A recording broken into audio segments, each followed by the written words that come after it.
Hello, சிந்துவில் நம்ம இதை பற்றி பார்க்க போகிறோம் அப்படின்னு பார்த்தீங்கன்னா, ஒருத்தன் நல்லவனாக வாழணும், வாழ்க்கையில் எந்த தப்புமே பண்ணக்கூடாது, ரொம்ப டீசெண்டாக வாழணும், இந்த சமூகத்தில் ஒரு நல்லவனாக வாழணும், இந்த சமூகத்தையும் நம்மளை சுற்றி இருக்கிறவங்களும் நல்லவங்களாக மாற்றணும் அப்படின்னு நினைக்கிறான். ரொம்ப நிம்மதியாக எந்த தப்பும் பண்ணாமல் மனசு நிறைவாக நிம்மதியாக வாழணும்னு நினைக்கிறான். அதுக்காக என்ன பண்ணுறான் அப்படின்னா, பல தவறுகள்லாம் என்னன்னு கற்றுக்கிட்டு பல தப்புகள், தீய விஷயங்கள், கெட்ட பழக்கங்கள், ஒழுக்கமில்லாத விஷயங்கள், நிறைய விஷயங்களை கற்றுக்கிட்டு நிறைய விஷயங்கள் யோசிச்சு பார்த்து இதை பண்ணலாம், இதை பண்ணக்கூடாது, இதெல்லாம் பண்ணலாம், இதெல்லாம் பண்ணக்கூடாது அப்படின்னு ரூல்ஸை போட்டு நிறைய ரூல்ஸ் எல்லாத்தையும் மைண்டில் ஏற்றிட்டு வாழ ஆரம்பிக்கிறான். அப்படி வாழ ஆரம்பிக்கும் போது அந்த அவனுக்கு பல ஆசைகள் இருக்கும், கனவுகள் இருக்கும், இதெல்லாம் இருக்குது, பல விஷயங்கள் தோணும். ஆனால் இது நல்லது, இது கெட்டது, இது நல்லது, இதை பண்ணக்கூடாது, இது பண்ணலாம் அப்படின்னு சொல்லி பல ரூல்ஸை போட்டு வச்சுக்கிட்டு அந்த ரூல்ஸை மீறாமல் ஒரு கோட்டுக்குள்ளேயே நடமாடுறான். இங்கே வெளியில் இருக்கிற உலகத்தில் இருக்கிற மக்கள் எல்லாரும் பார்த்தீங்கன்னா அவங்க இஷ்டத்துக்கு வாழ்ந்துட்டு இருக்காங்க. அந்த ரூல்ஸ் அவன் ஒரு ரூல்ஸ் போட்டு வச்சுருக்கான் பார்த்தீங்களா, அந்த ரூல்ஸை மீறி நிறைய பேர் வாழ ஆரம்பிக்கிறாங்க.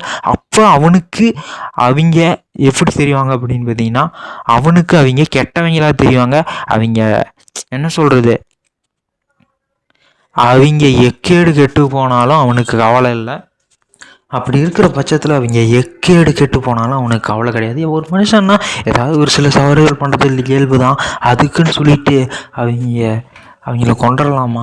அந்த மாதிரி அவங்க யாரும் எக்கேடு கெட்டு போனாலும் அவங்க கவலை கிடையாது. அவங்களுக்கு எந்த உதவியும் நான் பண்ண மாட்டேன் அப்படின்னு பார்த்தீங்கன்னா, அவனையும் நிறைய பேர் நம்பிட்டு இருப்பாங்கள்ல. ஒரு நண்பனாக நமக்கு ஏதாவது ஹெல்ப் பண்ணுவாங்க, ஒரு பிரச்சனைனா நமக்கு தீர்த்து வைப்பாங்க, நமக்கு ஒரு சப்போர்ட் பண்ணுவாங்க, நான் அவனை பார்த்துக்கிறேன்னு சொல்லுவாங்க.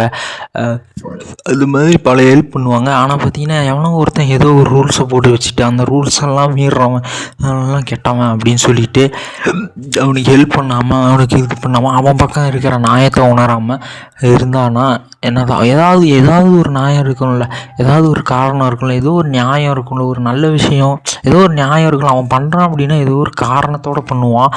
அது ஏதோ ஒரு பயன் தர விஷயமா, ஒரு நியாயமாக இருக்கும். ஏதோ ஒரு தீய செயலை, அநீதி அளிக்கிறதாகட்டும், இல்லை அப்படின்னாலும் அவன் ஏதோ ஒன்று தெரியாமல் கூட பண்ணியிருப்பான், ஏதோ சின்னதை தெரியாமல் பண்ணியிருப்பான். அதை உணர்ந்து அவன் மறுபடியும் பண்ணாமல் கூட இருப்பான்.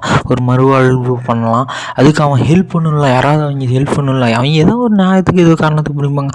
அப்போ அவங்களுக்கு ஹெல்ப் பண்ணணும்ல.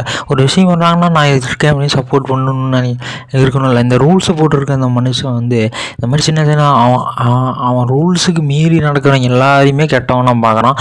அப்படி இருக்கும்போது அவனுக்குன்னு பல ஆசைகள் இருக்குது, அவனுக்குன்னு பல கோல்ஸ் இருக்குது. அது எல்லாத்தையும் அவனோட ரூல்ஸுக்காக அவனுக்குன்னு பல விஷயங்கள், அதை பண்ணலாம், இதை பண்ணலாம், அதை பண்ணலாம், இதை பண்ணலான்னு தோணுது. ஆனால் அதெல்லாம் அவன் ரூல்ஸுக்கு சரியாக வராததுனால என்ன பண்ணுறான் அப்படின்னு பார்த்தீங்கன்னா, அதெல்லாம் ட்ராப் பண்ணிடுறான். அவன் யார், அவன் எதுக்கு இருக்கான் அப்படிங்கிறதே தெரியாமல் போயிடுச்சு. அவன் லைஃப்பை வாழாமல், அவனுக்கு தோன்றதை பண்ணாமல், அவன் சுதந்திரமாக அவன் லைஃபே கொஞ்ச நாள் தான் இருக்க போகுது. அதுக்கு வரைக்கும் அவனுக்கு தோன்றது எல்லாத்தையும் பண்ணிவிட்டு, அவன் மனசுக்கு நிறைவாக அவனுக்கு தோன்றது எல்லாத்தையும் பண்ணிவிட்டு இருக்கணும். அப்படி இல்லாமல் அவன் எதுக்கு இருக்கான்னே தெரியாமல் அப்படி ஒரு வாழ்க்கையை வாழ்கிறான். ஸோ இந்த விஷயத்தில் நான் என்ன சொல்ல வரேன் அப்படின்னா, உங்களுக்கு ஒரு விஷயம் தோணுது அப்படின்னா அது ஒரு காரணத்தோடு தான் தோணுது. அதை நீங்கள் பண்ணுங்கள். ஏதோ ஒரு விஷயம் பண்ணணும்னு தோணுது அப்படின்னா அது காரணத்தோடு தானே தோணுது. அதை நீங்கள் பண்ணுங்கள், செயல்படுத்துங்க. ஏதோ ஒரு விஷயம் தோணுது அப்படின்னா அதை பற்றி நல்லா யோசிங்க, சிந்திங்க. உங்களுக்கு எப்படிலாம் தோணுதோ அதெல்லாம் சிந்திங்க. ஏதோ ஒரு விஷயம் யோசிக்கணும்னு தோணுதில்ல, அதில் ஒரு காரணம் இருக்குது. உங்களுக்கு யோசிக்கணும்னு தோணுதில்ல, அதை பண்ணுங்கள். ஃபுல்லாக யோசிங்க. என்னென்ன தெரியுமோ எல்லாமே யோசிங்க. உங்களோட ஃபுல் எஃபெக்ட் போடுங்க. ஏதோ ஒரு விஷயம் பண்ணணும்னு தோணுதில்ல, அதை ஃபுல்லாக பண்ணுங்கள். உங்களுக்கு தோன்றது எல்லாத்தையும் பண்ணுங்கள். ஏதோ ஒரு விஷயம் பண்ணணும்னு தோணுதில்ல, உங்களுக்கு ஒரு விஷயம் பண்ணக்கூடாதுன்னு தோணுதில்ல, அதை பண்ணாதீங்க. அவ்வளோதான் வாழ்க்கை. உங்களுக்கு ஏன் அந்த விஷயம் பண்ணக்கூடாதுன்னு தோணுது அப்படிங்கிறது, ஒரு விஷயம் பண்ணுறீங்க, அது ஏன் கூடாதுன்னு உங்களுக்கு தோணலை. அப்போ அதில் ஏதோ ஒரு காரணம் இருக்குல்ல, ஏதோ ஒரு நல்ல விஷயம், உங்கள் வாழ்க்கைக்கு தேவையான ஒரு விஷயங்கள் இருக்குல்ல.